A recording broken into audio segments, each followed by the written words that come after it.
Hello everyone, welcome to Bionation. Myself Vandana. और आज हम पढ़ने जा रहे हैं प्रोटीन्स के बारे में।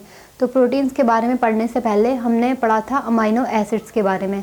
तो वहाँ पे हमने बात की थी कि जो अमाइनो एसिड्स होते हैं वो क्या होते हैं, बिल्डिंग ब्लॉक्स ऑफ प्रोटीन होते हैं। मतलब बहुत सारे जो अमाइनो एसिड्स होते हैं वो आपस में जुड़ के क्या करते हैं, प्रोटीन का निर्माण करते हैं। तो इसीलिए अमाइनो एसिड्स को बोला जाता है यूनिट ऑफ प्रोटीन भी बोला जाता है। तो प्रोटीन की जो यूनिट होती है वो क्या होती है, अमाइनो एसिड। और प्रोटीन क्या है, अमाइनो एसिड के बहुत सारे अमाइनो एसिड से मिलके बने हुए, तो इन्हें बोलते हैं पॉलीमर ऑफ अमाइनो एसिड भी बोल सकते हैं। तो स्टार्ट करते हैं आज प्रोटीन को।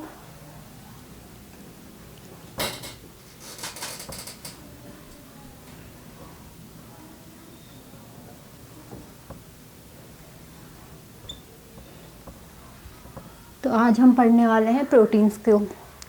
तो सबसे पहले जो प्रोटीन टर्म है, तो प्रोटीन टर्म को दिया था 1837 में ब्रिजेलिस और मोल्डर नामक दो साइंटिस्ट हुए। उन्होंने क्या किया, प्रोटीन जो वर्ड है, टर्म है, उसको दिया था। कौन थे यहाँ पे, जो प्रोटीन वर्ड है,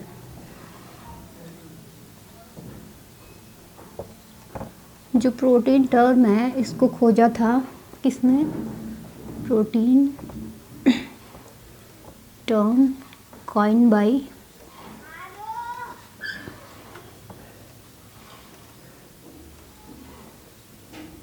Berzelius and मोल्डर।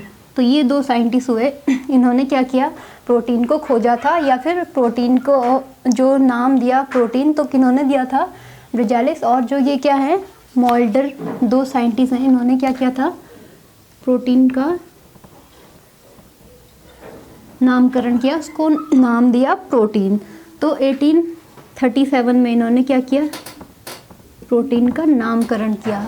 अब जो प्रोटीन होते हैं इनको बोला जाता है कि ये क्या है, सबसे डाइवर्स मॉलिक्यूल होते हैं, या फिर सबसे डाइवर्स बायोमॉलिक्यूल है। इसका मतलब जो प्रोटीन है वो क्या है, बहुत सारे क्या हैं, उसके टाइप्स हैं, भिन्न भिन्न प्रकार के क्या होते हैं, प्रोटीन हमें देखने को मिलते हैं यहाँ पे।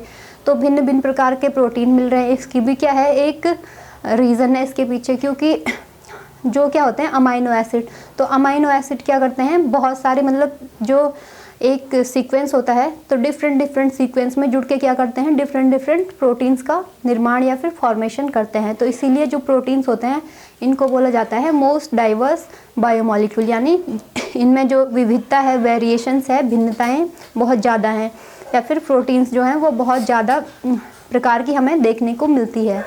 तो इसीलिए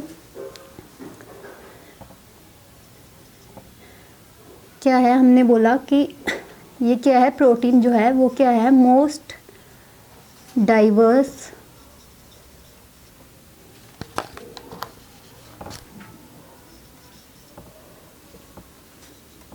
बायोमॉलिक्यूल, मोस्ट डाइवर्स बायोमॉलिक्यूल है। किसके कारण, अमाइनो एसिड्स के कारण। क्योंकि अमाइनो एसिड्स, माना यहाँ पे 5 अमाइनो एसिड्स हैं, या फिर 3 ही अमाइनो एसिड आप एग्जांपल के लिए यहाँ पे ले लो। ये तो ये 3 क्या है, यहाँ पे अमाइनो एसिड्स हैं। अगर ये क्या होंगे, डिफरेंट सीक्वेंस में, कभी थर्ड वाला यहाँ पे आके जुड़ जाएगा, या फिर जो लास्ट ये फर्स्ट वाला है वो थर्ड वाले की जगह पे शिफ्ट हो जाएगा। तो क्या होगा, प्रोटीन मतलब अलग अलग टाइप की प्रोटीन का फॉर्मेशन हो जाएगा। यहीं पे अगर इनका सीक्वेंस चेंज हो जाए, फर्स्ट वाला लास्ट में आ जाए और लास्ट वाला फर्स्ट में, तो यहाँ पे जो प्रोटीन थी उसमें क्या हो जाएगा, चेंज हो जाएगा। जो माना यहाँ पे प्रोटीन ए थी कोई, तो उसका सीक्वेंस क्या है, यहाँ पे फर्स्ट सेकंड थर्ड, ये वाला है ना।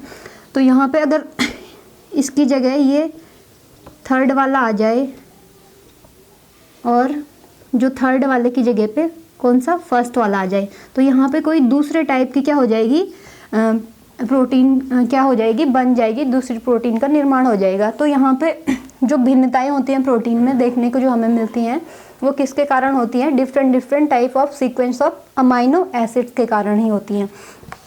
तो इनकी भिन्नता का जो कारण है वो क्या है, अमाइनो एसिड। अब हमने बोला कि ये क्या है, मोस्ट डाइवर्स इन नेचर है। इसके अलावा क्या होता है, जो ये मॉलिक्यूल हैं या फिर जो प्रोटीन्स हैं वो क्या होती हैं, उनका जो मॉलिक्यूलर वेट होता है वो क्या होता है, बहुत ही ज़्यादा होता है।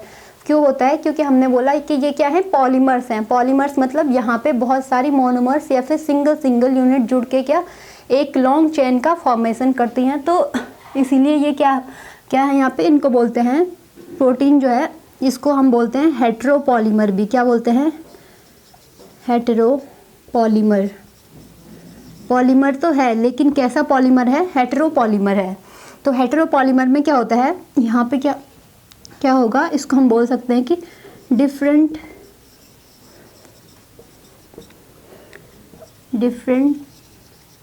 Types of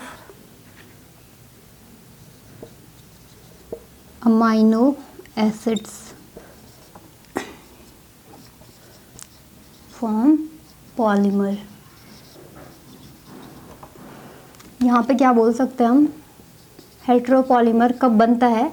when different types of amino acids या फिर कोई भी क्या है मोनोमर यूनिट है तो वो क्या करेगी, आपस में अटैच होके क्या बनाएगी, पॉलीमर बनाएगी। तो उसको बोलेंगे हेटेरोपॉलीमर। जब क्या होती हैं, दो या दो से ज़्यादा अधिक प्रकार के क्या होते हैं यूनिट्स आपस में जुड़ती हैं तो उसको बोलते हैं हेटेरोपॉलीमर।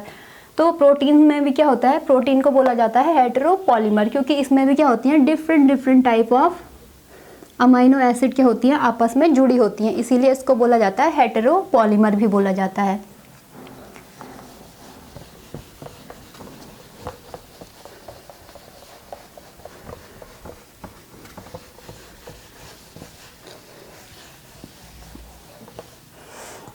हमने बात की कि जो प्रोटीन्स होती हैं उनका जो मॉलिक्यूलर वेट होता है वो क्या होता है, बहुत ही ज़्यादा होता है क्योंकि ये क्या होते हैं चेन के फॉर्म में है या फिर बहुत सारे जो मोनोमर्स हैं। माना यहाँ पे क्या है, प्रोटीन, हमने बोला कि अमाइनो एसिड क्या करते हैं, मिलके प्रोटीन का निर्माण करते हैं। तो बहुत सारे क्या होंगे अमाइनो एसिड्स आपस में जुड़ जाएंगे। यहाँ पे क्या होगा, अमाइनो एसिड्स की ऐसी, माना ये क्या है, अलग अलग प्रकार के अमाइनो एसिड या फिर सिंगल भी हो सकते हैं एक ही टाइप के। तो ये क्या होते हैं आपस में जुड़ जाते हैं ऐसे इस प्रकार से। तो ये क्या करते हैं, एक लॉन्ग चेन का फॉर्मेशन करते हैं। तो इस लॉन्ग चेन को हम बोलते हैं पॉलीपेप्टाइड चेन। क्या बोलते हैं? पॉलीपेप्टाइड चेन भी बोल सकते हैं। और जो ये क्या होते हैं अमाइनो एसिड्स होते हैं, इनके बीच में जो बॉन्ड होता है, इन बॉन्ड्स को हम बोलते हैं पेप्टाइड बॉन्ड। क्या बोलते हैं? Peptide bond. तो अब हमें यहाँ पे क्या पता चला कि जो अमाइनो एसिड्स होते हैं उनके बीच में कौन सा वाला बॉन्ड पाया जाता है, तो वो होता है पेप्टाइड बॉन्ड। प्रत्येक जो क्या है अमाइनो एसिड की यूनिट है इनके बीच में क्या होगा, ये पेप्टाइड बॉन्ड मिलेगा। और इसका जो यहाँ पे क्या होता है, चेन की जो स्टार्टिंग होती है, अमाइनो एसिड की चेन जहाँ से स्टार्ट होगी तो वहाँ पे क्या होता है NH2 ग्रुप प्रेजेंट होता है। तो इसीलिए इसको क्या बोलते हैं, एन टर्मिनल भी बोलते हैं। क्या बोलते हैं? N terminal. ये क्या है हमारा एन टर्मिनल है यहाँ पे, तो इसको बोलते हैं एन टर्मिनल। और जो ये लास्ट क्या होता है अमाइनो एसिड होता है, यहाँ पे कौन सा ग्रुप प्रेजेंट होता है, COOH। ये कार्बोक्सिलिक ग्रुप प्रेजेंट होता है तो इसीलिए इसको क्या बोलते हैं, C टर्मिनल भी बोलते हैं। क्या बोलते हैं? C terminal. तो ये तो बात हुई कि जो अमाइनो एसिड होते हैं उनके बीच हमेशा कौन सा बॉन्ड प्रेजेंट होगा, पेप्टाइड बॉन्ड। और जो ये पूरी की पूरी चेन होगी इसको हम बोल सकते हैं पॉलीपेप्टाइड चेन भी बोल सकते हैं। तो ये क्या करती है, यही चेन किसी भी प्रोटीन के निर्माण में क्या होती है, मौजूद होती हैं। तो अब आगे बात करते हैं।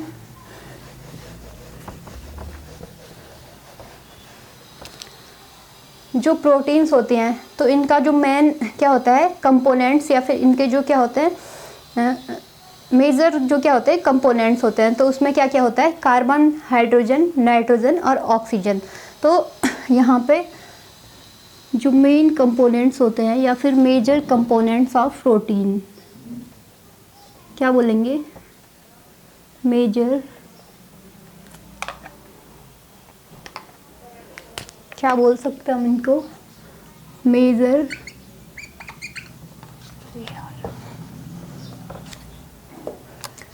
मेजर कंपोनेंट्स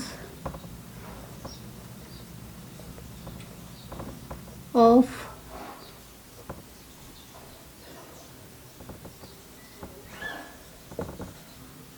प्रोटीन या फिर प्रोटीन्स।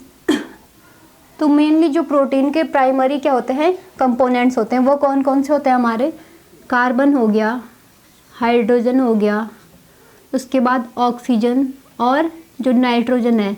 तो नाइट्रोजन क्या होता है, मेजर कंपोनेंट होता है किसका, प्रोटीन का। सबसे क्या होता है इम्पॉर्टेंट जो कंपोनेंट है प्रोटीन का, वो क्या है हमारा, नाइट्रोजन है। इन सब के अलावा कुछ और भी, मतलब कहीं पे हमें प्रोटीन में कुछ और चीज़ें भी देखने को मिल सकते हैं, कुछ और अदर कंपोनेंट्स भी मिल सकते हैं। वो क्या है,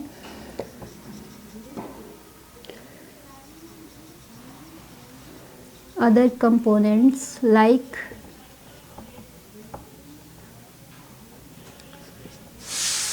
आयरन हो गया, आयोडीन हो गया, सल्फर हो गया या फिर फास्फोरस हो गया। तो यहाँ पे जो हमने बात की कि कुछ और कंपोनेंट्स भी, मतलब मेजर कंपोनेंट्स के अलावा, मेजर कंपोनेंट्स कौन कौन से हैं हमारे प्रोटीन के, कार्बन हो गया, हाइड्रोजन, ऑक्सीजन और जो नाइट्रोजन है वो क्या है, सबसे इम्पोर्टेंट कंपोनेंट ऑफ प्रोटीन भी बोल सकते हैं इसको। तो इन सभी के अलावा कुछ और भी क्या होते हैं कंपोनेंट्स प्रोटीन में हो सकते हैं या फिर मौजूद हो सकते हैं। तो जैसे आपने एग्जांपल के लिए यहाँ पे हमने बोला कि जो अदर कंपोनेंट के तौर पे यहाँ पे क्या है, Fe यानी आयरन है ना। तो आयरन कौन से उसमें होता है, या फिर जो क्या होती है, एग्जांपल के लिए हीमोग्लोबिन जो होती है, तो हीमोग्लोबिन में क्या होता है, Fe प्रेजेंट होता है, ये आयरन प्रेजेंट होता है। तो ये क्या हो गया यहाँ पे, इसका एग्जांपल हो गया ऐसी प्रोटीन जिसमें क्या होगा, Fe प्रेजेंट होता है या आयरन प्रेजेंट होता है। वो कौन सी है, हीमोग्लोबिन जो प्रोटीन होती है, ब्लड में जो पाई जाने वाली प्रोटीन है हीमोग्लोबिन, तो उसका एग्जांपल है ये Fe। इसके बाद बात करें किसकी, जो क्या होते हैं, हमने बात की कि जो अमाइनो एसिड्स होते हैं वो क्या होते हैं, यूनिट्स ऑफ प्रोटीन होते हैं, यानी प्रोटीन्स की क्या होती है, यूनिट्स होती है। मेन जो क्या है इकाई है वो कौन सी है, अमाइनो एसिड है। हमने बात की कि हेटेरोपॉलीमर होते हैं, जो प्रोटीन होती है वो क्या होती है, हेटेरोपॉलीमर होती है, किसकी, डिफरेंट टाइप की जो क्या होती है अमाइनो एसिड्स होती हैं, तो उनसे मिलकर जो प्रोटीन बनी होती है। अब बात करते हैं सबसे मेजर जो प्रोटीन, तो अब बात करते हैं ऐसी प्रोटीन की जो ह्यूमन बॉडी में सबसे ज़्यादा पाई जाती है। तो ऐसी प्रोटीन की बात करें तो वो होती है हमारी कोलेजन प्रोटीन। कौन सी, कोलेजन। कोलेजन जो प्रोटीन होती है इसको बोलते हैं मोस्ट अबंडेंट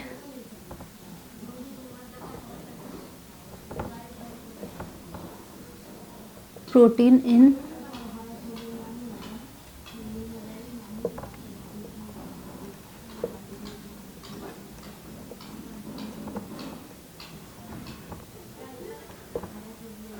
तो जो मनुष्य के शरीर में पाए जाने वाली सबसे ज़्यादा मात्रा में जो पाई जाने वाली प्रोटीन है वो कौन सी, हमारी कोलेजन प्रोटीन है। कौन सी है, कोलेजन प्रोटीन। और वहीं बात करें नेचर में जो सबसे ज़्यादा पाई जाती है वो प्रोटीन, उसको बोलते हैं रूबिस्को, या फिर क्या बोलेंगे इसको, रूबिस्को। रूबिस्को जो प्रोटीन है ये क्या होती है, मोस्ट अबंडेंट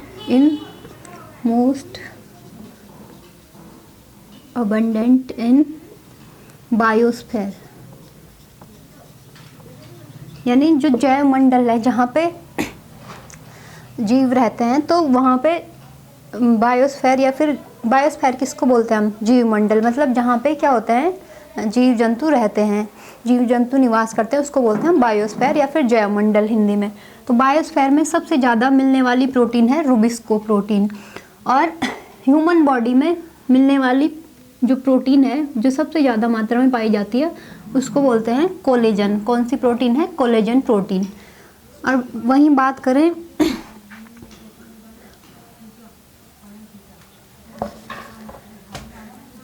मोस्ट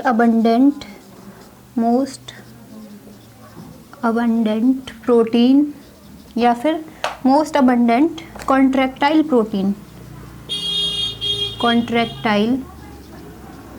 प्रोटीन की, तो वो है प्रोटीन, तो वो कौन सी हमारी कॉन्ट्रैक्टाइल प्रोटीन जो सबसे ज़्यादा मात्रा में होती है वो है हमारी मायोसिन। कौन सी? मायोसिन। इसको क्या बोलते हैं? मसल प्रोटीन भी बोलते हैं। जो हमारी मसल्स में पाई जाती है वो प्रोटीन कौन सी है? मायोसिन। एक्टिन भी होती है पर सबसे ज़्यादा मात्रा में जो पाई जाती है वो कौन सी है? Myosin protein. तो ये तो बात हुई नेचर में और ह्यूमन बॉडी या फिर जो किसमें कॉन्ट्रैक्टाइल प्रोटीन के फॉर्म में जो सबसे ज़्यादा मात्रा में पाई जाती है उन प्रोटीन्स के बारे में क्या होगी? थोड़ी सी डिटेल। तो कौन कौन सी है इम्पॉर्टेंट? जैसे कोलेजन हो गया, तो क्या है? ह्यूमन बॉडी में सबसे ज़्यादा आपको देखने को मिलेगी। उसके बाद रूबिस्को जो प्रोटीन है तो वो बायोस्फीयर में सबसे ज़्यादा मिलती है, वो प्रोटीन सबसे ज़्यादा मात्रा में मिलेगी। अब आगे बात करते हैं जो प्रोटीन होती है, प्रोटीन सिंथेसिस की जो प्रोसेस होती है, प्रोटीन के सिंथेसिस की जो प्रोसेस होती है उसको हम बोलते हैं डिहाइड्रेशन प्रोसेस। मतलब जब प्रोटीन बनती है तो वहाँ पे क्या होता है? डिहाइड्रेशन होता है। डिहाइड्रेशन का मतलब H2O का जो मॉलिक्यूल होगा वो क्या होगा? रिलीज़ हो रहा है या फिर H2O रिलीज़ होगी। तो क्या बोलते हैं कि फॉर्मेशन ऑफ, ऐसे बोल सकते हैं इस चीज़ को, फॉर्मेशन ऑफ प्रोटीन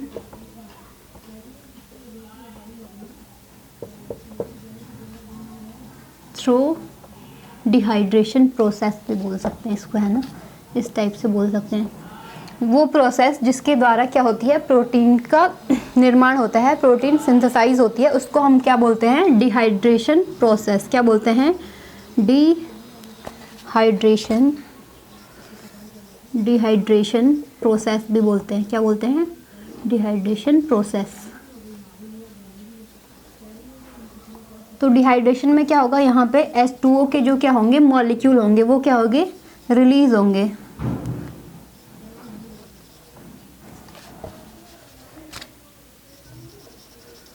किसी भी चीज़ से, किसी भी सबस्टांस से जब वहाँ पे क्या होगा? H2O मॉलिक्यूल क्या होंगे? रिलीज होंगे, डिहाइड्रेशन की प्रोसेस होगी, तब जाके क्या होगा? प्रोटीन का फॉर्मेशन होगा।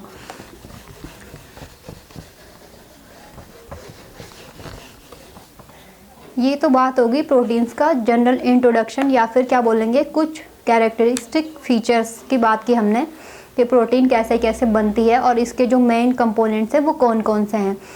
अब बात करते हैं क्लासिफिकेशन ऑफ प्रोटीन्स की। तो अगर क्लासिफिकेशन ऑफ प्रोटीन्स की बात करें तो प्रोटीन्स को स्ट्रक्चर और शेप के बेस पे अलग अलग टाइप्स में कैटेगराइज किया गया है। तो यहाँ पे सबसे पहले जानते हैं प्रोटीन का क्लासिफिकेशन। ये क्या हो गया? क्लासिफिकेशन ऑफ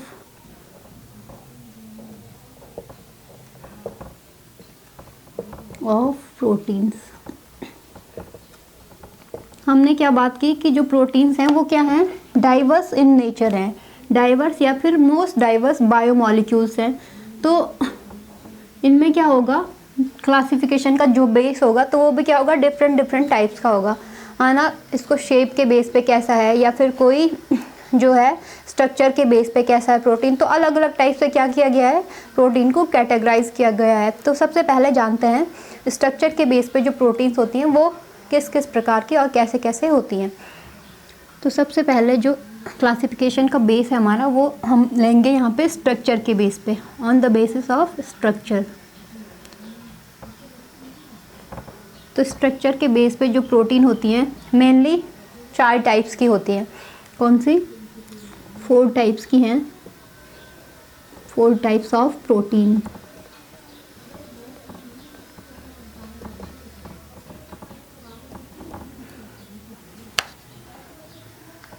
सबसे पहला जो टाइप की हम बात करें तो वो क्या है? यहाँ पे इसको हम बोलते हैं प्राइमरी, क्या बोलते हैं?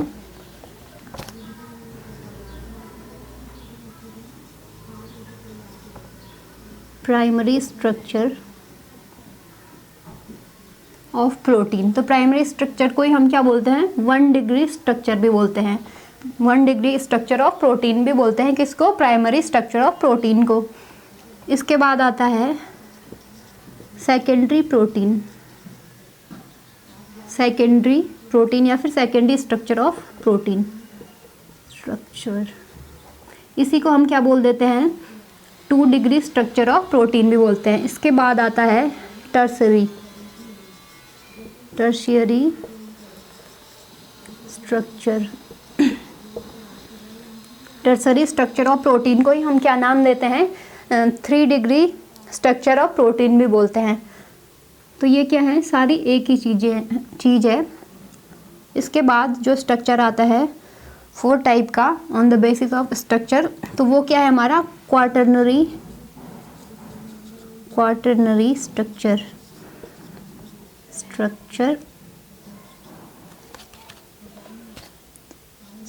Of protein.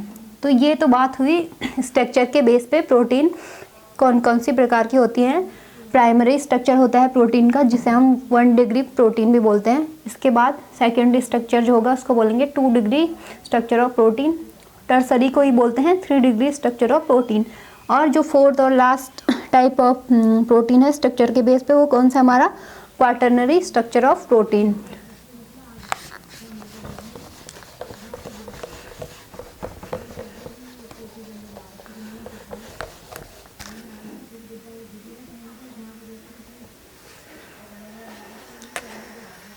तो अब बात करते हैं classification of protein on the basis of shapes, कि शेप्स के बेस पे, आकार, शेप्स का मतलब आकार है ना, तो आकार के आधार पे जो प्रोटीन होती हैं वो कौन कौन सी प्रकार की होती हैं।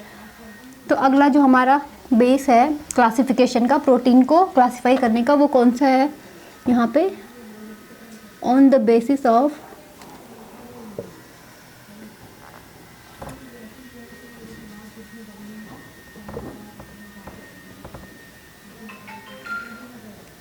शेप।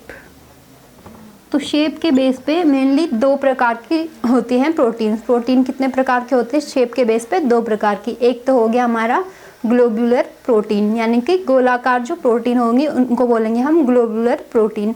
और दूसरा फाइब्रस प्रोटीन। तो यहाँ पे शेप के बेस पे कौन कौन सी होती हैं, एक तो हो गया हमारा ग्लोब्यूलर प्रोटीन, इसी को हिंदी में क्या बोलेंगे हम, गोलाकार प्रोटीन भी बोल सकते हैं। क्या बोलेंगे, गोलाकार प्रोटीन।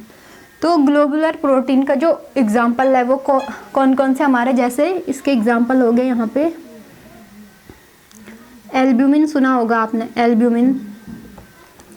ये क्या करता है, ऑस्मो रेगुलेशन का काम भी करता है ना। इसका जो फंक्शन होता है वो क्या होता है, ऑस्मो रेगुलेशन, यानी जो आयंस वगैरह या फिर मॉलिक्यूल्स वगैरह क्या होते हैं हमारी बॉडी में, क्या होते हैं, एंटर या फिर आउट होते हैं। तो उन चीज़ों पे ये क्या करता है, उनके नियंत्रण में भी ये क्या करता है, पार्टिसिपेट करता है। कौन सा, albumin.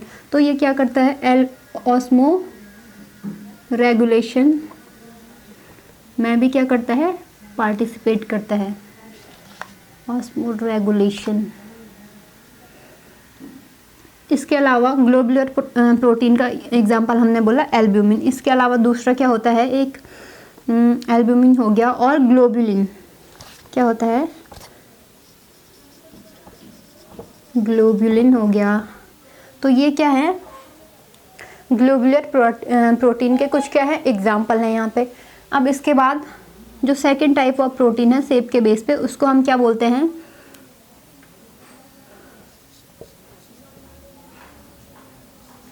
Fibrous protein. Fibrous protein. तो फाइब्रस प्रोटीन को हिंदी में ऐसे बोल सकते हैं, फाइबर का मतलब होता है रेसा या फिर रेसे के टाइप का, या रॉड लाइक स्ट्रक्चर भी बोल सकते हैं इसको। तो इसको क्या बोलेंगे हम, रेसाकार प्रोटीन भी बोल सकते हैं, जो क्या होते हैं रेसे के आकार की। रेसा कैसे होता है, ऐसे एक धागा, थ्रेड लाइक स्ट्रक्चर। तो इसके एग्जाम्पल हो गया जैसे कैरेटिन हो गया, जो प्रोटीन है कैरेटिन, जो क्या होता है हमारे जो क्या होते हैं, हेयर्स होते हैं, तो उनमें जो प्रोटीन प्रेजेंट होती है उसको क्या बोलते हैं, केराटिन प्रोटीन। तो फाइब्रस प्रोटीन का एग्जांपल क्या हो गया, केराटिन। इसके अलावा इलास्टिन, इलास्टिन तो ये क्या है, कुछ क्या है, शेप के बेस पे जो प्रोटीन के प्रकार हैं, तो वो कौन कौन से हैं, ग्लोबुलर, और पहला तो हो गया ग्लोबुलर प्रोटीन और दूसरा फाइब्रस प्रोटीन। तो यहाँ पे ग्लोबुलर के एग्जाम्पल कौन कौन से हो गया, एल्बुमिन और ग्लोबुलिन हो गया। और फाइब्रस का जो एग्जाम्पल है वो हमारे कौन कौन से हैं, केराटिन प्रोटीन हो गया और इलास्टिन।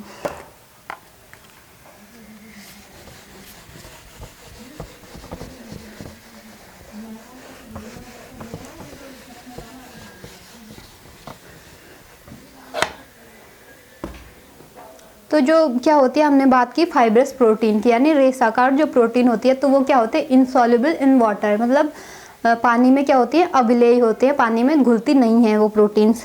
अब बात करते हैं स्ट्रक्चर ऑफ प्रोटीन को डिटेल में, प्रोटीन का स्ट्रक्चर कैसे कैसे होता है और इनमें क्या क्या इनकी स्पेशल फीचर्स क्या क्या होते हैं। 1 डिग्री जो प्रोटीन होगी उसमें क्या क्या विशेषताएं होती है, सेकंड में कैसे अलग होता है, या फिर टर्सरी स्ट्रक्चर कैसे अलग है, और क्वाटरनरी के बारे में यहाँ पे आगे हम बात करेंगे। तो बात करेंगे प्राइमरी स्ट्रक्चर ऑफ प्रोटीन के बारे में।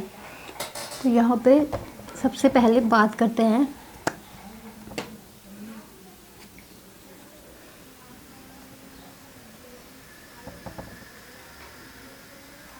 प्राइमरी स्ट्रक्चर, या फिर इसको हम क्या बोलेंगे, 1 डिग्री स्ट्रक्चर ऑफ प्रोटीन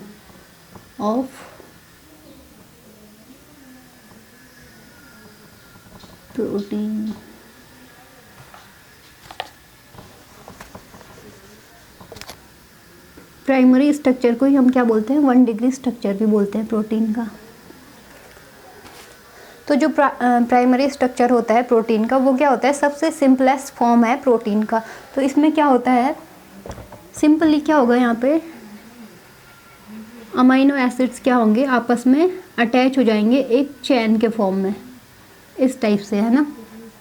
तो यहाँ पे माना ये कितने हैं, 1 2 3 4 और 5 क्या है, अमीनो एसिड यहाँ पे हमने लिए। एक ये हो गया दूसरा अमीनो एसिड, थर्ड, फोर्थ और फिफ्थ, कितने हो गए टोटल, 5। अब जो सबसे मतलब स्टार्टिंग शुरुआती जो क्या होती है, अमीनो एसिड होता है, जहाँ से स्टार्टिंग होती है, तो यहाँ पे क्या होता है, NH2 ग्रुप होता है। कौन सा होता है, हमने बात की कि कौन सा ग्रुप होता है, NH2 ग्रुप होता है। तो इसीलिए इसको क्या बोलते हैं, एन टर्मिनल भी बोलते हैं। क्या बोलते हैं इसको, एन टर्मिनल, इसको क्या बोलते हैं, एन टर्मिनल नाम देते हैं। और जो लास्ट का क्या होता है, लास्ट जो छोर होता है इस चेन का, अमीनो एसिड की जो चेन होती है या फिर प्रोटीन का जो प्राइमरी स्ट्रक्चर है, जो उसका लास्ट वाला भाग होगा, वहाँ पे क्या होता है, COOH ग्रुप होगा। तो इसको इसीलिए क्या नाम देते हैं, यहाँ पे C टर्मिनल बोलते हैं, C टर्मिनल। ये क्या हो गया, C टर्मिनल। तो ये तो हो गया हमारा फर्स्ट जो शुरुआती वो है चेन की, जो शुरुआती क्या है साइड है, उसको बोलेंगे एन टर्मिनल, और जो लास्ट का है उसको क्या बोलते हैं, सी टर्मिनल नाम दे देते हैं। तो इन अमीनो एसिड्स के बीच में क्या होता है, आप देख रहे हो कि ये यहाँ पे क्या है, कनेक्ट है एक दूसरे से, क्या है, लिंक है। तो जो ये लिंकेज है, इस लिंकेज को क्या बोलते हैं, पेप्टाइड लिंकेज बोलते हैं, या फिर क्या बोलेंगे इसको, ये क्या होता है, यहाँ पे पेप्टाइड बॉन्ड्स के द्वारा अमीनो एसिड एक अमीनो एसिड से दूसरे अमीनो एसिड कैसे जुड़े होते हैं, पेप्टाइड बॉन्ड के द्वारा। तो यहाँ पे क्या होता है, पेप्टाइड बॉन्ड प्रेजेंट होता है, पेप्टाइड बॉन्ड। तो अब आपको क्या करना है, यहाँ पे देखना है कि यहाँ पे कितने, इसको मतलब अगर हमें कोई नाम देना है तो हम इसको कैसे नाम दे सकते हैं, इसको कैसे देखेंगे हम। यहाँ पे हमने सबसे पहले देखना है कि अमीनो एसिड्स कितने अमीनो एसिड प्रेजेंट हैं चेन में। तो यहाँ पे हम देख रहे हैं कि कितने हैं, 1 2 3 4 और 5 अमीनो एसिड प्रेजेंट हैं। तो 5 अमीनो एसिड्स के बीच में आप यहाँ पे गिन लो कि कितने बॉन्ड बन रहे हैं, 1 2 3 और ये क्या है 4। तो कितने बॉन्ड बन रहे हैं, 4 बॉन्ड बन रहे हैं यहाँ पे। तो इसको हम क्या बोलेंगे, टेट्रा पेप्टाइड भी बोल सकते हैं। क्या बोल सकते हैं, टेट्रा पेप्टाइड भी बोल सकते हैं। तो यहाँ पे जो इसका नाम होगा चेन का, उसको हम टेट्रा पेप्टाइड भी बोल सकते हैं। अगर ऐसे ही यहाँ पे क्या होगा, 5 अमाइनो एसिड, सॉरी यहाँ पे कितने 1 2 3 4 और 5, मतलब 5 अमाइनो एसिड है। तो अमाइनो एसिड के नाम पे ही क्या करते हैं, हम चेन को नाम देते हैं। या फिर ऐसे बोल सकते हैं कि 5 अमाइनो एसिड हैं, तो इसको क्या बोलेंगे, पेंटापेप्टाइड बोल देंगे। पेंटापेप्टाइड बॉन्ड भी बोल सकते हैं इसको, या फिर चेन, है ना।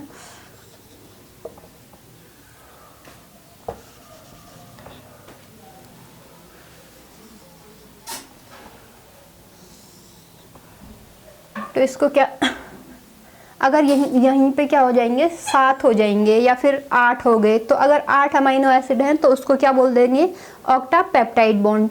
तो जो 5 क्या है पेप्टाइड, 5 क्या है यहाँ पे अमाइनो एसिड है। तो हमने क्या बोला, 5 अमाइनो एसिड को नाम दिया पेंटा, है ना। पेंटा का मतलब होता है 5।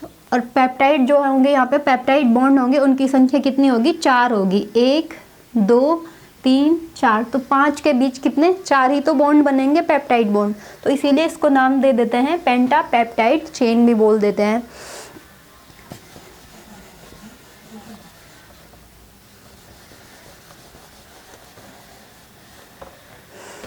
तो जो प्राइमरी स्ट्रक्चर होता है प्रोटीन का, ये क्या होता है, मोस्ट अनस्टेबल स्ट्रक्चर भी बोलते हैं इसको। क्या होता है, सबसे अस्थाई स्ट्रक्चर होता है। ये क्या होता है, मोस्ट अनस्टेबल, मोस्ट अनस्टेबल, या फिर क्या बोलेंगे, अस्थाई, अस्थाई स्ट्रक्चर। तो ये क्या होता है, सबसे अस्थाई क्या होता है, स्ट्रक्चर होता है प्रोटीन का। इसके बाद इसमें क्या होता है, जो बॉन्ड प्रेजेंट होंगे, तो क्या होंगे यहाँ पे, only peptide bonds are present, only peptide bond होंगे, पेप्टाइड बॉन्ड्स आर प्रेजेंट। तो सिर्फ क्या होंगे, पेप्टाइड बॉन्ड्स ही यहाँ पे आपको देखने को मिलेंगे।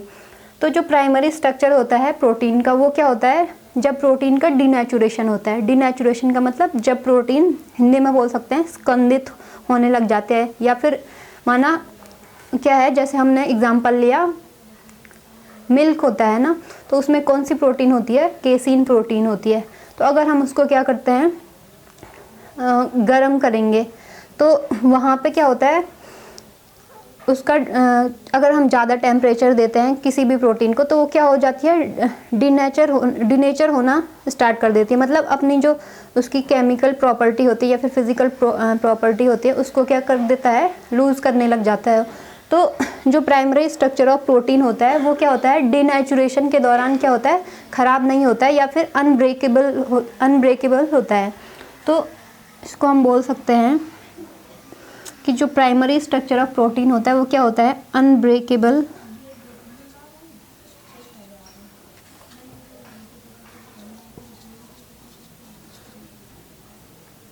ड्यूरिंग डिनेचुरेशन ऑफ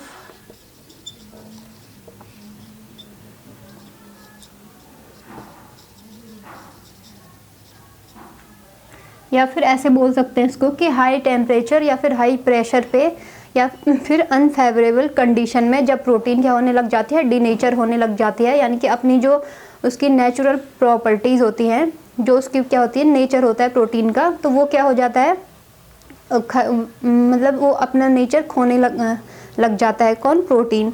तो ऐसी कंडीशन में क्या होता है, जो सेकेंडरी या फिर टर्सरी प्रोटीन का जो स्ट्रक्चर होता है, वो तो क्या हो जाता है, ख़राब हो जाता है। लेकिन जो प्राइमरी स्ट्रक्चर होता है प्रोटीन का, वो कभी भी क्या होगा, ख़राब नहीं होगा। किसी भी कंडीशन में क्या होता है, अनब्रेकेबल होता है या फिर ख़राब नहीं हो पाता है।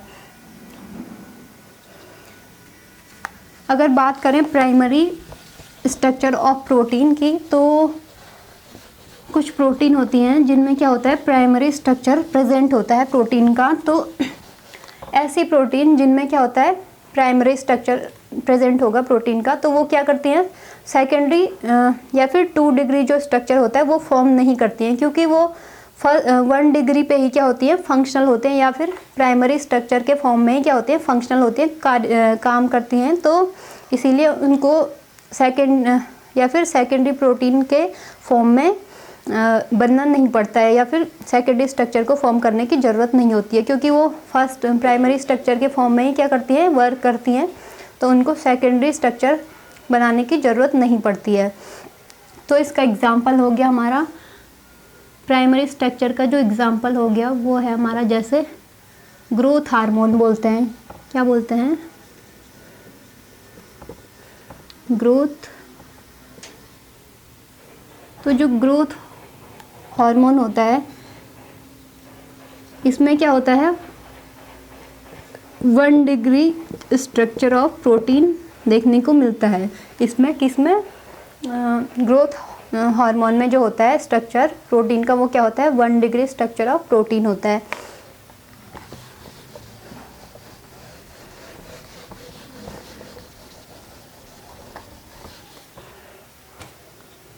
तो यहाँ पे हमें क्या बात पता चली, प्राइमरी स्ट्रक्चर ऑफ प्रोटीन को जब हमने स्टडी किया तो हमें पता चला कि जो अमाइनो एसिड्स होते हैं वो बाय द पेप्टाइड बॉन्ड, यानी पेप्टाइड बॉन्ड के द्वारा क्या होते हैं, आपस में बाइंड होते हैं, जुड़ते हैं। इसके बाद हमें पता चला कि जो 1 डिग्री स्ट्रक्चर ऑफ प्रोटीन है या फिर प्राइमरी स्ट्रक्चर ऑफ प्रोटीन है, वो क्या है, most unstable structure of protein है। मतलब कि वो सबसे क्या है, अस्थाई प्रोटीन का क्या है, स्ट्रक्चर है, यानी सबसे ज़्यादा क्या अनस्टेबल है 1 डिग्री स्ट्रक्चर ऑफ प्रोटीन। अब हमने बात की कि जो 1 डिग्री स्ट्रक्चर ऑफ प्रोटीन है, तो जो 1 डिग्री स्ट्रक्चर बनाएगी जो प्रोटीन, तो उसको 2 डिग्री स्ट्रक्चर बनाने की ज़रूरत नहीं पड़ती है, क्योंकि वो 1 डिग्री पर ही क्या होती है, फंक्शनल होती है, काम करती है 1 डिग्री स्ट्रक्चर पर ही। तो उसको 2 डिग्री स्ट्रक्चर बनाने की ज़रूरत पड़ेगी ही नहीं, तो वो क्या करेगी, 2 डिग्री स्ट्रक्चर क्यों बनाएगी। अब हमने बात की इसके एग्जाम्पल की, तो इसका एग्जाम्पल है जैसे हमारा जो ग्रोथ हार्मोन होता है, तो वो क्या है, 1 डिग्री स्ट्रक्चर ऑफ प्रोटीन का एग्जाम्पल है। अब बात करेंगे सेकेंडरी स्ट्रक्चर ऑफ प्रोटीन की।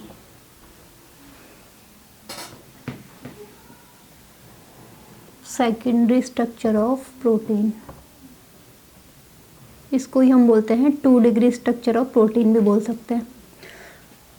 तो जो सेकेंडरी स्ट्रक्चर ऑफ प्रोटीन होता है ये 3 टाइप से होता है, या फिर ऐसे बोल सकते हैं इसमें 3 कैटेगरीज हैं। तो सबसे पहले जो सेकेंडरी स्ट्रक्चर ऑफ प्रोटीन को हम बोल देंगे, यहाँ पे से हम बोलते हैं alpha helical structure, alpha helical या फिर अल्फा हेलिक्स स्ट्रक्चर। तो इसमें क्या होता है, कुछ इस टाइप से रिंग के शेप में क्या होगा, जो प्रोटीन होगी, प्रोटीन का स्ट्रक्चर होगा, वो कुछ इस टाइप से हमें देखने को मिलता है। तो यहाँ पे इसको हमने क्या नाम दिया था, एन टर्मिनल, क्योंकि यहाँ पे क्या होता है, NH2 ग्रुप प्रेजेंट होता है, NH2 अमाइनो ग्रुप यहाँ पे प्रेजेंट होता है।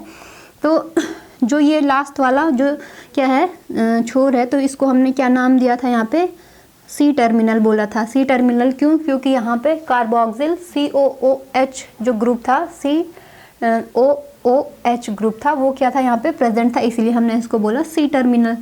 अब यहाँ पे क्या होता है, इस स्ट्रक्चर में क्या होगा, यहाँ पे कहीं कहीं पे क्या बनते हैं, हाइड्रोजन बॉन्ड्स बनते हैं। क्या बनते हैं, हाइड्रोजन बॉन्ड्स प्रेजेंट होंगे यहाँ पे। तो ये क्या है, कुछ हाइड्रोजन बॉन्ड्स यहाँ पे बीच बीच में प्रेजेंट होंगे, कार्बन टू कार्बन, है ना, कार्बन फर्स्ट और कार्बन 4th के बीच में, या फिर इस टाइप से कार्बन 4 या फिर 8 के बीच में यहाँ पे क्या हो सकते हैं, कार्बन्स के बीच में क्या होंगे, बॉन्ड होंगे, तो उनको क्या बोल देंगे यहाँ पे, हाइड्रोजन बॉन्ड्स। इसके अलावा जो ये स्ट्रक्चर होता है अल्फा हेलिकल, ये हमेशा कैसा होता है, राइट हैंडेड कॉइल होगा। हमेशा जब कॉइल्ड होगा, तो कॉइल्ड स्ट्रक्चर है ना, ये एक कॉइल के टाइप का आपने देखा होगा, है ना।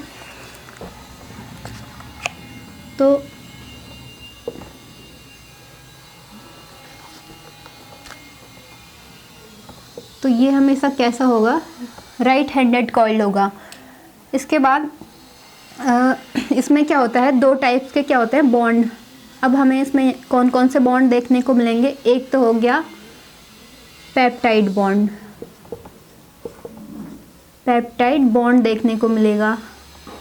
इसके अलावा दूसरा क्या मिलेगा हमें यहाँ पे, हाइड्रोजन बॉन्ड की हमने बात की। और इसके अलावा भी क्या होगा यहाँ पे,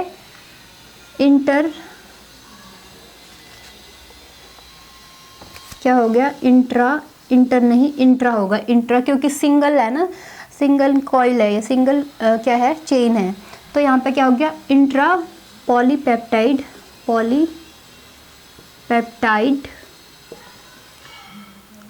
हाइड्रोजन बॉन्ड्स देखने को मिलेंगे। तो हमने बात की कि जो कॉइल्ड स्ट्रक्चर होता है वहाँ पे कार्बन कार्बन के बीच में क्या होता है, अल्फा हेलिकल में हाइड्रोजन बॉन्ड्स हमें देखने को मिलेंगे। तो हाइड्रोजन बॉन्ड्स हैं जो वो क्या है, सेम मतलब एक ही मॉलिक्यूल के अंदर क्या है, दो जो सबस्टांस है उनके बीच हमें कैसे बॉन्ड देखने को मिल रहे हैं, पॉलीपेप्टाइड बॉन्ड देखने को मिल रहे हैं। तो इंट्रा पॉलीपेप्टाइड बॉन्ड या फिर इंट्रा पॉलीपेप्टाइड हाइड्रोजन बॉन्ड और पेप्टाइड बॉन्ड हमें यहाँ पे देखने को मिलेंगे। तो इसका जो एग्जाम्पल है वो क्या है, अल्फा हेलिकल जो स्ट्रक्चर है यहाँ पे, first structure in secondary structure of protein में जो क्या है अल्फा हेलिकल का एग्जाम्पल होगा वो क्या है, अल्फा कैरेटिन। तो अल्फा कैरेटिन क्या है, अल्फा हेलिक्स प्रोटीन का या फिर अल्फा हेलिक्स का क्या है यहाँ पे एग्जाम्पल है। अब बात करेंगे दूसरा जो टाइप है किसका, सेकेंडरी स्ट्रक्चर में जो दूसरा टाइप है स्ट्रक्चर का, प्रोटीन का जो सेकेंड स्ट्रक्चर होगा वो उसको हम बोलते हैं यहाँ पे, क्या बोलेंगे इसको, बीटा प्लेटेड स्ट्रक्चर बोलते हैं इसको। तो यहाँ पे क्या होता है, दो पॉलीपेप्टाइड चेन के बीच में क्या बनता है, बॉन्ड बनता है। ये कुछ इस टाइप से आपको देखने को मिलेगा, इस टाइप से यहाँ पे ये माना ये क्या है, एक पॉलीपेप्टाइड चेन है। ऐसी यहाँ पे क्या होगी, दो या फिर दो से ज़्यादा भी क्या हो सकती है यहाँ पे चेन्स आपको देखने को मिल सकती हैं। तो यहाँ पे क्या होता है, हमने नाम दिया इसको एन टर्मिनल, ये हो गया हमारा सी टर्मिनल, यहाँ पे एन टर्मिनल सी टर्मिनल, या फिर ये अपोजिट भी हो सकते हैं। तो यहाँ पे इनमें क्या होगा, हाइड्रोजन बॉन्ड्स, यहाँ पे बीच में क्या होगा, इनमें हाइड्रोजन बॉन्ड बनेंगे। तो हाइड्रोजन बॉन्ड यहाँ पे प्रेजेंट होंगे। अब इसको क्या बोलते हैं, जो ये बॉन्ड्स हैं इनको नाम दिया जाता है इंटर पॉलीपेप्टाइड हाइड्रोजन बॉन्ड्स नाम दिया जाता है। यहाँ पे कौन से बॉन्ड प्रेजेंट होंगे, जैसे हमने अल्फा हेलिकल में बात की तो वहाँ पे दो टाइप के बॉन्ड हमें देखने को मिल रहे थे। एक तो हो गया पेप्टाइड बॉन्ड, नॉर्मली जो पेप्टाइड बॉन्ड अमाइनो एसिड में मिलता है। इसके अलावा वहाँ पे क्या था, इंटर पॉलीपेप्टाइड बॉन्ड या फिर इंटर पॉलीपेप्टाइड हाइड्रोजन बॉन्ड हमें देखने को मिले। अब बात करें बीटा प्लेटेड जो स्ट्रक्चर है सेकेंडरी स्ट्रक्चर ऑफ प्रोटीन के अंदर, जो दूसरा टाइप है हमारा beta pleated structure of protein. तो इसमें हमें इंटर पॉलीपेप्टाइड हाइड्रोजन बॉन्ड देखने को मिलेंगे। यहाँ पे जो बॉन्ड्स हमें देखने को मिलते हैं किसमें, बीटा प्लेटेड में, तो वो कौन कौन से हैं, यहाँ पे जो बॉन्ड मिलेगा हमें उसको हम नाम देते हैं इंटर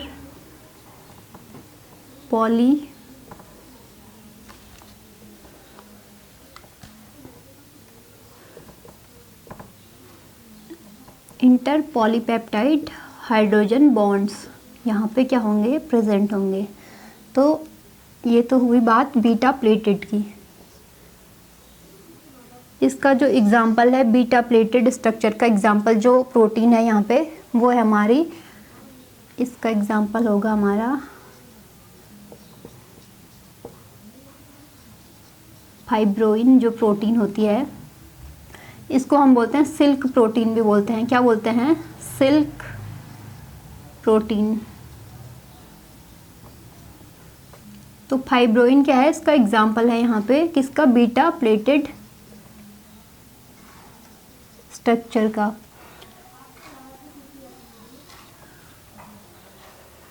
तो यहाँ पे जैसे हमने फर्स्ट वाले स्ट्रक्चर में बात की कि वहाँ पे क्या थे, इंट्रा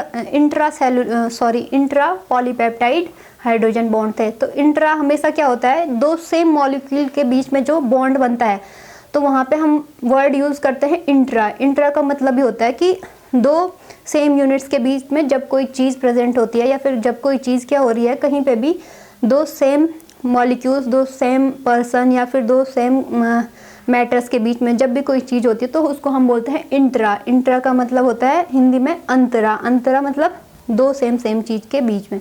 अब इंटर का मतलब मैंने बोला कि यहाँ पे क्या है, दो पॉलीपेप्टाइड चेन से, तो इनके बीच में क्या बन रहा है, यहाँ पे हाइड्रोजन बॉन्ड्स बन रहे हैं, तो इसीलिए इसको नाम दिया जाता है इंटर पॉलीपेप्टाइड हाइड्रोजन बॉन्ड।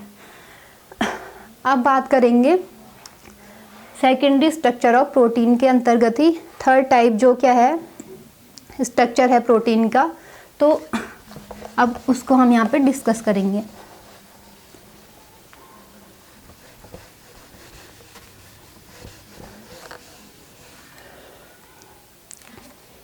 जो थर्ड टाइप का यहाँ पे सेकेंडरी स्ट्रक्चर में होगा उसको हम बोलते हैं कोलेजन हेलिक्स भी बोलते हैं। क्या बोलते हैं, तीसरा जो टाइप है उसको बोलते हैं कोलेजन हेलिक्स। ये क्या है, third type of structure of protein, किसके अंदर, 2 डिग्री स्ट्रक्चर ऑफ प्रोटीन में। तो यहाँ पे क्या होता है, जो हमने अल्फा हेलिकल में पढ़ा था वहाँ पे क्या थी, सिंगल, जो पूरा क्या था चेन था वो क्या था, सिंगली ऐसे कॉइल्ड था। तो लेकिन यहाँ पे कोलेजन हेलिक्स में क्या होता है, ये पूरा एक जैसे रोप होती है, रोप रस्सी, तो उसी के आकार में क्या कर लेता है, यहाँ पे जो प्रोटीन होती है वो कुछ कॉम्पैक्टली क्या होती है, पैक होती है। यहाँ पे कैसे होगी, कॉम्पैक्टली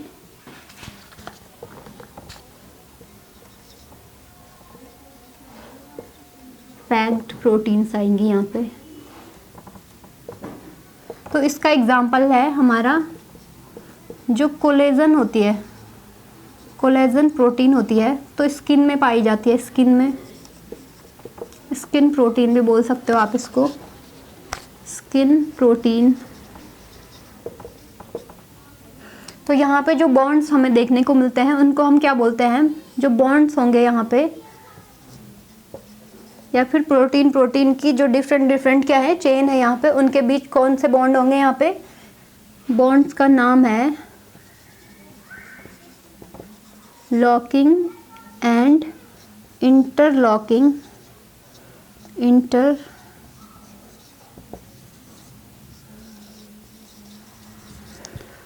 तो कोलेजन हेलिक्स के अंदर जो बॉन्ड देखने को मिलेंगे वो कौन से, हमारे लॉकिंग एंड इंटरलॉकिंग बॉन्ड्स देखने को मिलेंगे। और कोलेजन हेलिक्स स्ट्रक्चर का जो एग्जांपल है, जो प्रोटीन है यहाँ पे, वो कौन सी है, कोलेजन प्रोटीन है, जो कि कहाँ पे हमें देखने को मिलती है, स्किन में, हमारी स्किन में होती है कोलेजन प्रोटीन।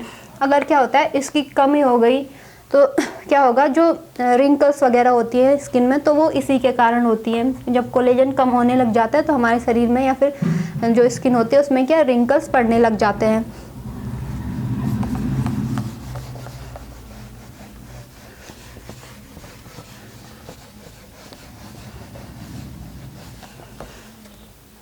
तो अब बात करेंगे टर्सरी स्ट्रक्चर ऑफ प्रोटीन की, यानी 3 डिग्री स्ट्रक्चर ऑफ प्रोटीन।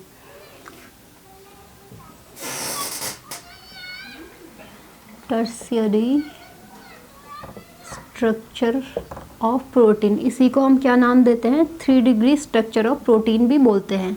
तो जो ये टर्सरी स्ट्रक्चर है प्रोटीन का, इसको हम बोलते हैं, ये सबसे क्या होता है, स्टेबल स्ट्रक्चर ऑफ प्रोटीन, यानी सबसे स्थायी जो प्रोटीन का स्ट्रक्चर होता है वो कौन सा होता है, 3 डिग्री स्ट्रक्चर या फिर टर्सरी स्ट्रक्चर। तो इसको क्या बोलते हैं, मोस्ट स्टेबल, इसे बोल सकते हैं इसको most stable structure of protein भी बोल सकते हैं।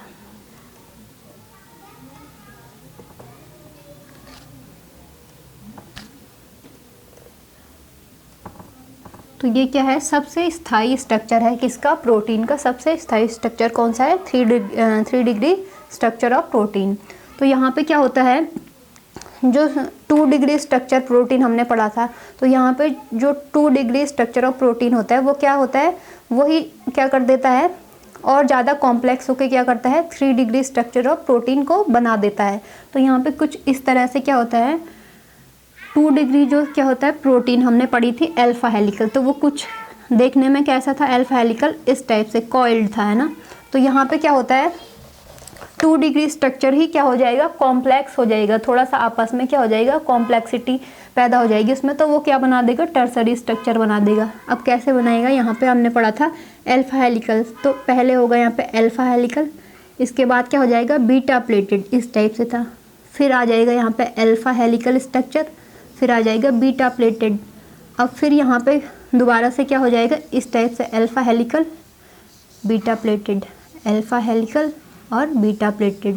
तो ये स्ट्रक्चर क्या हो जाता है यहाँ पे कुछ इस टाइप से कॉइल्ड, मतलब क्या हो जाता है इस टाइप से, क्या होगा अल्फा हेलिकल फिर बीटा प्लेटेड, तो क्या बना देता है एक कॉम्प्लेक्स स्ट्रक्चर बना देता है। 2 डिग्री स्ट्रक्चर ही क्या फॉर्म कर देता है, फोल्ड हो जाते हैं, इसमें बहुत सारे क्या हो जाती है फोल्डिंग्स हो जाती हैं, यानी आपस में क्या हो जाएगा पूरा फोल्ड होगा, तो क्या कर देगा 2 डिग्री स्ट्रक्चर ही क्या बना देगा 3 डिग्री स्ट्रक्चर बना देगा, किसका, प्रोटीन का।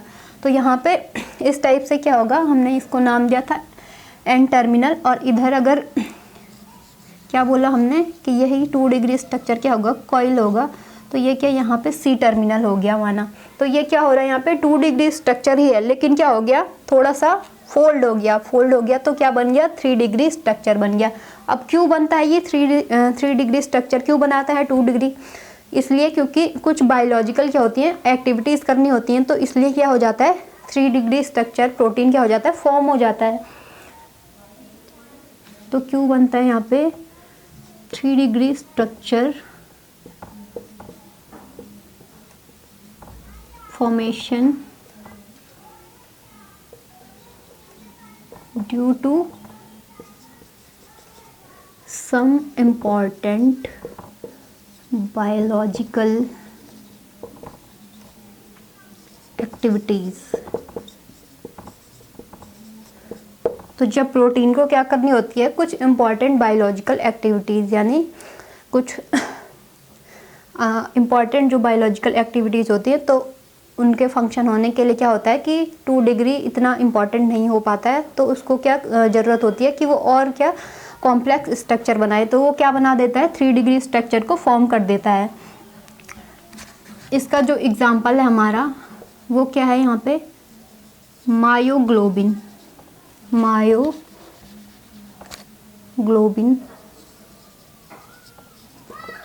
मायोग्लोबिन को क्या बोलते हैं हम,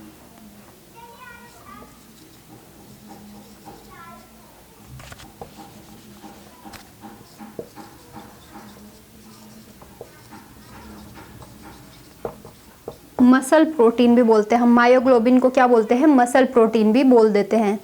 तो जो ये स्ट्रक्चर बनता है यहाँ पे 3 डिग्री, ये कैसा होता है एक वुलन बॉल के, आपने देखा होगा ना ऊन होती है, जो ऊन का धागा होता है, तो वो कैसे आपस में कॉइल्ड होता है, तो इसी प्रकार का जो स्ट्रक्चर बनता है वो कहाँ पे बनता है 3 डिग्री स्ट्रक्चर होता है जो प्रोटीन का, वो कुछ इस तरह से आपको दिखाई देगा यहाँ पे एक वुलन बॉल के टाइप में। तो यहाँ पे जो बॉन्ड्स आपको देखने को मिलेंगे, ये क्या है मोस्ट स्टेबल की हमने बात की, तो यहाँ पे थोड़ा सा जान लेते हैं इसमें कौन कौन से बॉन्ड आपको देखने को मिलेंगे।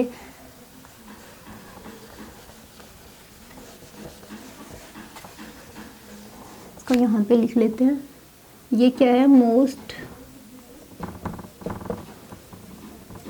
स्टेबल है, मोस्ट स्टेबल प्रोटीन स्ट्रक्चर। इसके बाद हमने क्या बात की थी कि 2 डिग्री स्ट्रक्चर ऑफ प्रोटीन ही बनाएगा, फोल्ड होके 3 डिग्री स्ट्रक्चर ऑफ प्रोटीन को बना देगा। तो इसका एग्जाम्पल हमने क्या बोला, एग्जाम्पल क्या है मायोग्लोबिन।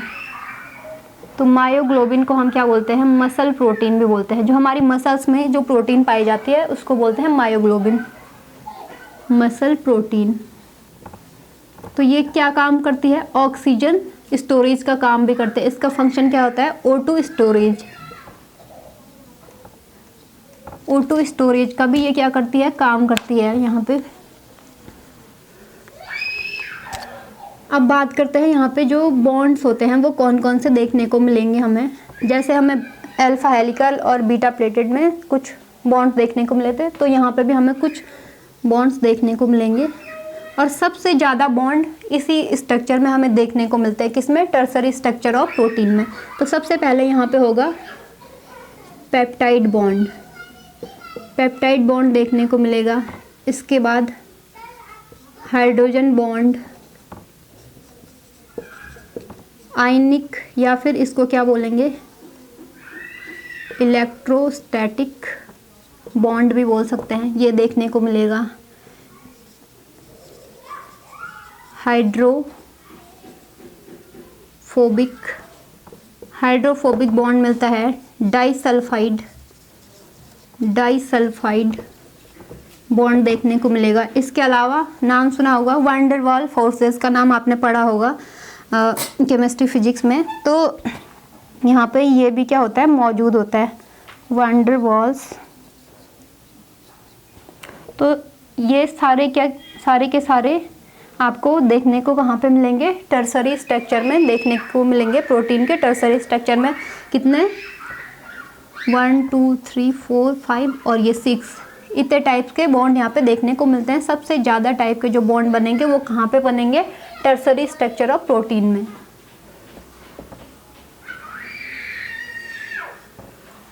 तो ये तो बात हुई टर्सरी स्ट्रक्चर की। अब बात करेंगे सबसे स्ट्रक्चर के बेस पे, जो सबसे लास्ट हमने बोला था वो क्या था, क्वाटरनरी स्ट्रक्चर ऑफ प्रोटीन। तो अब बात करेंगे क्वाटरनरी स्ट्रक्चर की।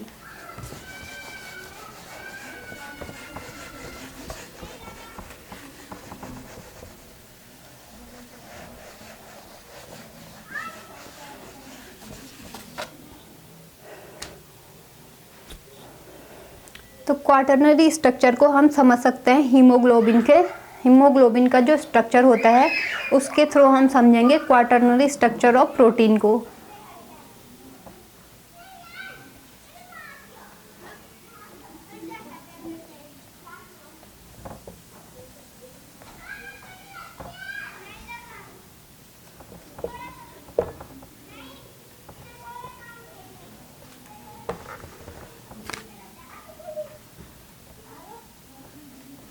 तो क्वाटरनरी स्ट्रक्चर में क्या होगा, यहाँ पे हीमोग्लोबिन आपने सुना होगा, ब्लड प्रोटीन, ब्लड में जो क्या पाया जाता है, हीम और ग्लोबिन प्रोटीन,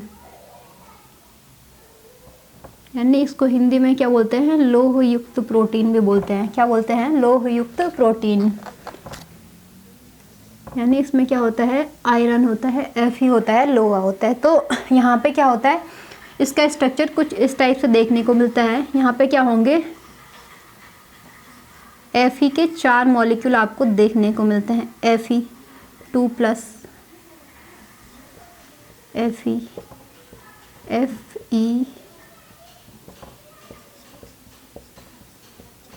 अब यहाँ पे क्या होगा, कुछ इस टाइप से, जो हेलिकल पढ़ा था हमने अल्फा हेलिकल, तो वो कुछ इस कॉइल्ड टाइप में क्या होगा, स्ट्रक्चर होगा। यहाँ से ये कॉइलिंग होगी और यहाँ पे क्या होगा, आपने जो क्या होती है Fe, हीमोग्लोबिन, इसमें क्या होते हैं, कितने ऑक्सीजन के मॉलिक्यूल को ये कैरी करता है, 4 ऑक्सीजन के मॉलिक्यूल को। यहाँ पे कितने मॉलिक्यूल होंगे ऑक्सीजन के, O2। तो कितने मॉलिक्यूल होंगे यहाँ पे ऑक्सीजन के, 4 मॉलिक्यूल। तो जो क्वाटरनरी स्ट्रक्चर ऑफ प्रोटीन है ये देखने को मिलता है हमें हीमोग्लोबिन में। तो हीमोग्लोबिन में यहाँ पे क्या होती हैं, 2, यहाँ पे क्या होता है, ये जो बॉन्ड होता है इसको हम बोलते हैं कि ये क्या होता है, रिवर्सिबल बॉन्ड होता है,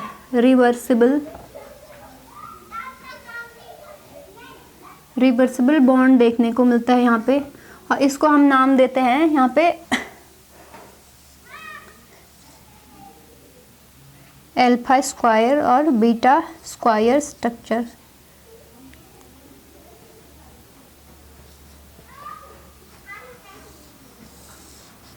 क्योंकि यहाँ पे क्या होते हैं, 2 अल्फा सब यूनिट्स होती हैं और 2 क्या होती हैं, बीटा सब यूनिट्स होती हैं। क्या होती हैं, 2 अल्फा सब यूनिट्स होंगी इस मॉलिक्यूल में, क्या होंगी, 2 अल्फा सब यूनिट्स प्लस 2 क्या होंगी, बीटा सब यूनिट्स। तो इसीलिए इसको क्या नाम देते हैं, अल्फा स्क्वायर और बीटा स्क्वायर स्ट्रक्चर भी बोल सकते हैं, या फिर alpha two beta two structure भी इसको बोल सकते हैं। तो जो ये 3 डिग्री स्ट्रक्चर होता है तो वही क्या करता है, क्वाटरनरी स्ट्रक्चर को भी फॉर्म कर देता है या फिर क्वाटरनरी स्ट्रक्चर को बनाता है। और इसका हमारा एग्जाम्पल है हीमोग्लोबिन। तो यहाँ पे क्वाटरनरी स्ट्रक्चर का एग्जाम्पल क्या हो गया हमारा, हीमोग्लोबिन। हीमोग्लोबिन क्या है, क्वाटरनरी स्ट्रक्चर का एग्जाम्पल हो गया। अब बात करेंगे, ये तो हो गई स्ट्रक्चर की बात। तो प्राइमरी, सेकेंडरी, टर्सरी और क्वाटरनरी स्ट्रक्चर को हमने यहाँ पे स्टडी कर लिया है, या फिर थोड़ी बहुत जो क्या था इम्पॉर्टेंट पॉइंट वो हमने डिस्कस कर लिए हैं। बाकी जो क्लासिफिकेशन होता है प्रोटीन का अलग अलग बेसिस पे, तो वो हम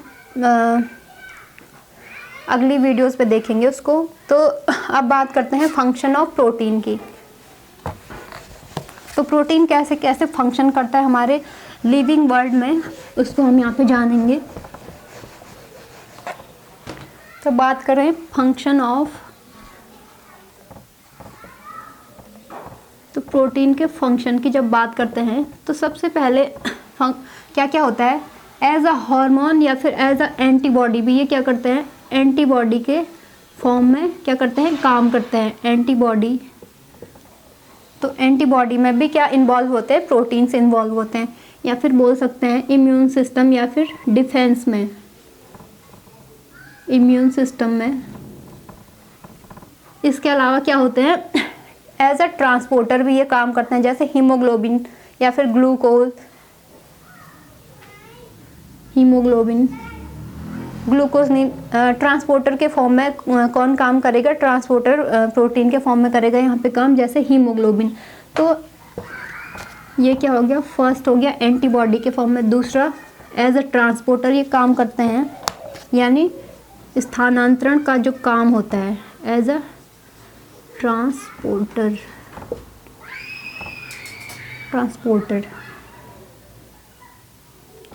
इसके अलावा हार्मोन के फॉर्म में हमारे बॉडी में क्या होते हैं, प्रोटीन होते हैं, रिसेप्टर्स,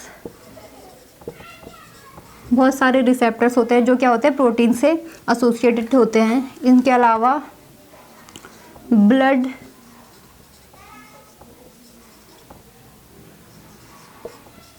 ब्लड क्लॉटिंग में भी ये क्या करते हैं, मदद करते हैं। तो ऐसे ही क्या है, बहुत सारे क्या हैं फंक्शन है, इम्पॉर्टेंट फंक्शन है किसके, प्रोटीन के। इन सभी के अलावा क्या होता है, जो प्रोटीन होते हैं वो क्या करते हैं, हमारी जो मसल्स होती हैं उनमें भी क्या होती है, प्रोटीन मौजूद होती है। तो वो एज अ कनेक्टिंग टिश्यू या फिर ऐसे भी क्या करते हैं, कनेक्टिंग टिश्यू के जो फॉर्मेशन होता है उसमें भी क्या करती हैं, मदद करती हैं। तो ये क्या हो गए, कुछ इंपॉर्टेंट फंक्शन हो गए प्रोटीन के, जैसे एंटीबॉडी फॉर्मेशन में। इसके अलावा ये क्या होते हैं, एज ए ट्रांसपोर्टर भी हमारे शरीर में काम करते हैं, जैसे हीमोग्लोबिन हो गया यहाँ पे, जो हीमोग्लोबिन होता है। और हार्मोन, बहुत सारे हार्मोन्स होते हैं जो क्या होते हैं, सारे के सारे लगभग प्रोटीन से रिलेटेड होते हैं, या फिर उसमें क्या होता है, प्रोटीन इन्वॉल्व होती है। तो रिसेप्टर के फॉर्म में भी ये काम करते हैं। और ब्लड क्लॉटिंग में भी क्या होता है, प्रोटीन जो प्रोथ्रोम्बिन, थ्रोम्बिनोजन, तो ये सारी क्या है, ब्लड क्लॉटिंग में हेल्प करती हैं। तो ये तो हुई आज बात किसकी, प्रोटीन की। तो बायोमॉलिक्यूल्स के अंदर हमने दो मैक्रो मॉलिक्यूल्स और एक माइक्रो मॉलिक्यूल को हमने यहाँ पे पढ़ा। तो कार्बोहाइड्रेट और प्रोटीन को हमने यहाँ पे डिस्कस किया, और अमाइनो एसिड को भी हमने क्या कवर कर लिया है। अब आगे बात करेंगे किसी दूसरे इम्पॉर्टेंट बायोमॉलिक्यूल की। तो अभी के लिए इतना ही। अगर वीडियो पसंद आई हो तो वीडियो को लाइक करें और अपने दोस्तों से वीडियो को ज़्यादा से ज़्यादा शेयर करें, और अपने सजेशंस को कमेंट बॉक्स में ज़रूर लिखें, और साथ ही साथ हमारे चैनल को सब्सक्राइब करना भी बिल्कुल ना भूलें। धन्यवाद।